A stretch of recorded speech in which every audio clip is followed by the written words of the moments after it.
یہ پانی ہے اور دریا کا پانی ہے، اور یہ کہاں سے آ رہا ہے میں ابھی آپ کو بتاتا ہوں۔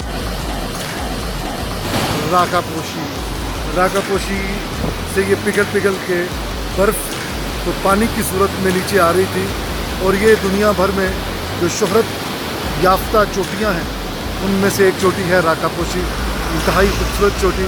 ایک جو مزے کی بات ہے وہ یہ ہے کہ آپ کو یہ یہاں سے ایک یہ دیکھیے، یس بالکل وہ دل فریب ایسا کوہسار کا نظارہ، پانی بھی موج بن کر اٹھ کے دیکھتا ہوں۔ حضرت علامہ اقبال کا خوبصورت شعر، اور کیا خوبصورت جگہ ہے جہاں پہ انہوں نے لکھ کے لبے دریا یہ رکھ دیا۔ ہوا تیز ہے اور پیچھے کچھ امبریلاز ہیں، اور کچھ یہاں پہ ہوٹلز ہیں جہاں لوگ پانی چائے اس طرح کا کرتے ہیں۔ دوبارہ پانیوں میں جا کے تو اپنی اس ویڈیو کو ختم کریں گے، آپ سے اجازت لیں گے، خدا حافظ۔ احمد حماد کے چینل کو سبسکرائب کیجئے اور بیل آئیکن دبا دیجئے تاکہ آپ کو نوٹیفیکیشنز ملتے رہیں۔ شکریہ۔